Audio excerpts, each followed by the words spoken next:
मेरे कहने का अनुसार अपने तन की वस्त्र ये राजनिवास पीताम्बरी अभी इसी वक्त आपको उतार के एक जोगी फकीर आपको एक महापुरुष बनना है। बाबा मैं अवश्य श्राप से मुक्ति पाने के लिए अपने शरीर का ये चोला बदल कर लूंगा। हाल बहुत कम है, इसलिए मैं आपको बताना चाहता हूँ। बताने की कृपा करे बाबा। अपने चोला बदल के एक जोगी फकीर बन जाना है। उसके बाद आपको नगर नगर गलियों शहर में जाकर के अलग जगाना है। बाबा मैं अवश्य अपना चोला बदल के यहाँ से अलग अलग नगर जगाऊंगा और नगर में मैं अलग जगह कर मैं अवश्य आपका मनोकामना पूरा करूंगा। और सुनिए, आपको इस दुनिया संसार में घर घर आंगन दरवाजे पे जाकर के भिक्षा मांगना होगा। 80 मन तिल और 84 मन गुदरी भिक्षा मांग करके गुरु गोरखनाथ के पास आपको उन्हें आना होगा। बाबा अंत समय आपका कल्याण होगा। मैं श्राप से मुक्ति पाने के लिए अवश्य 80 मन गुदरी और 84 मन तिल मैं आपके कदमों में हाजिर कर दूंगा। बाबा यही श्राप से मुक्ति पाने के लिए मैं अपना प्राण भी क्यों नहीं अर्पण कर दूं तो मैं कर दूंगा। बाबा मैं अवश्य ऐसा ही करूंगा। और आपके भाग्य में भिक्षा लिखा हुआ है। सबसे पहले आपके संसार में अपने नगर गुजरात अपने वतन वापस जाने के बाद पहला भिक्षा आपके अपनी मां की हाथों से लिखा है। नहीं बाबा और लेना होगा। ये आज आप क्या करें?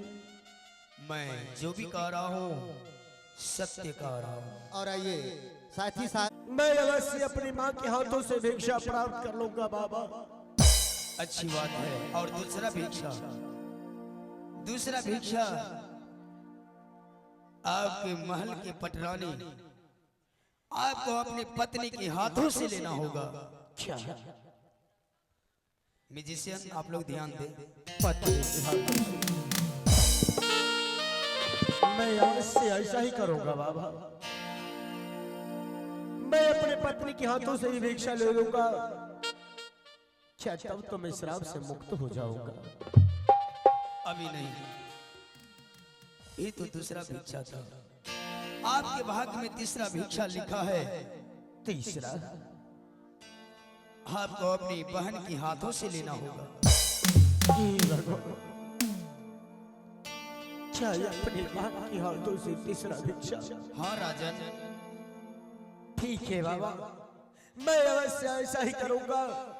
मैं अपने बहन के हाथों से भिक्षा अवश्य प्राप्त करूंगा। बाबा बाबा तो ठीक है। यही है गुरु गोरखनाथ का दिया हुआ वचन जो मैंने आपको युक्ति का मार्ग बताया। बाबा मैं अवश्य ये तीनों भिक्षा प्राप्त करके मैं आपके कदमों तक हाजिर कर दूंगा। बाबा तो ठीक है, आप इसी वक्त अपने शरीर के सारे रासायनिक पोशाक पीताम्बरी उतार दे और एक चोला बदल करके गुरु गोरखनाथ का दिया हुआ वचन को पालन करने के लिए आप अभी से ही प्रारंभ करें। क्यों नहीं बाबा मैं अवश्य ऐसा ही करूंगा। हाँ जय जय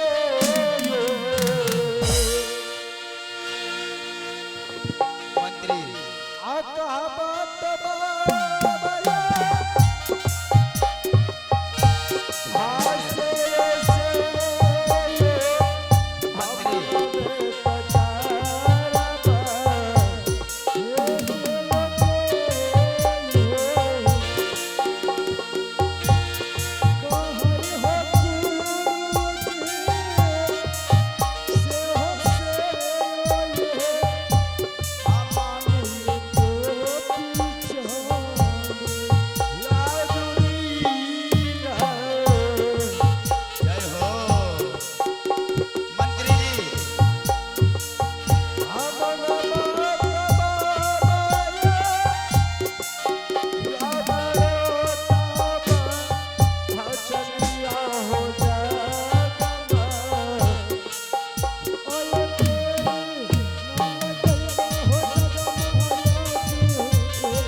इस संसार में भटकते भटकते गुरु गोरखनाथ के शरण में आए हुए आप देख रहे हैं कि एक राजा गोपी चंद्र छोटी सी भूल के कारण अपने हाथों से किए हुए कर्मों को भोगने जा रहा है। यही तो परमात्मा की लीला है। जो जैसा कर्म करता है वो वैसा फल पाता है। कर्म भोगना पड़ता है। आपने मृगैनी को विधवा करके संसार में बहुत दिल को दुखाया है। इसलिए अवश्य में आपको श्राप दिया है। तो आइए इस युक्ति पर आप चलेंगे तो श्राप से मुक्त आज आप अवश्य हो जाएंगे।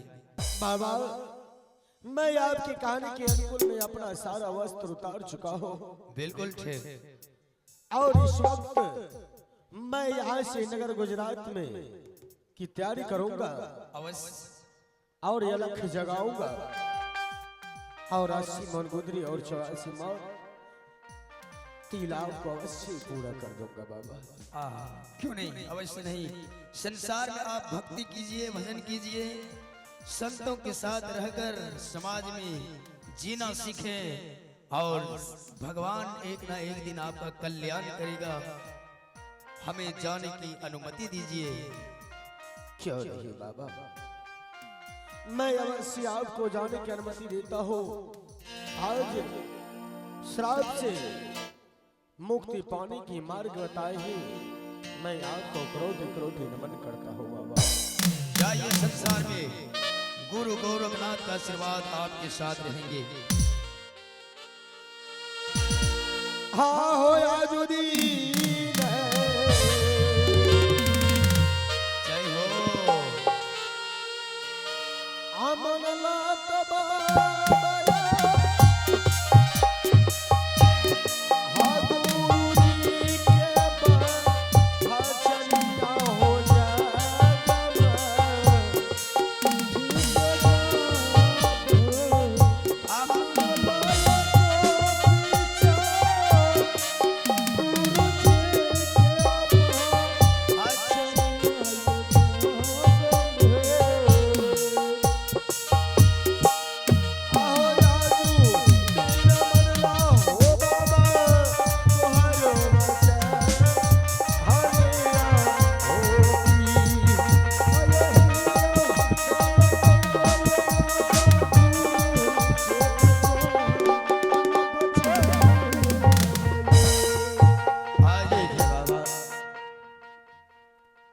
मैं यहाँ से चलता हूँ नगर गुजरात की ओर।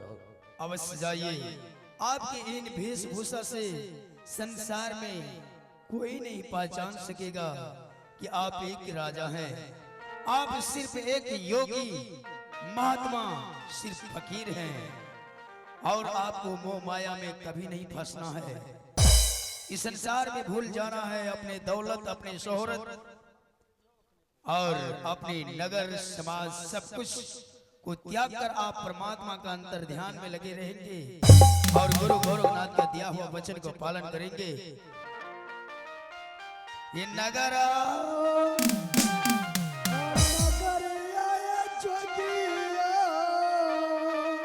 हाँ बाबा, आप सिर्फ योगी है, योगी। मैं ऐसा ही करूंगा। मैं कभी अपना चेहरा पहचान नहीं दूंगा और मैं अपनी माँ को भी नहीं पहचान में आऊंगा। मैं राजा गोपी चंद हूँ। ये नगर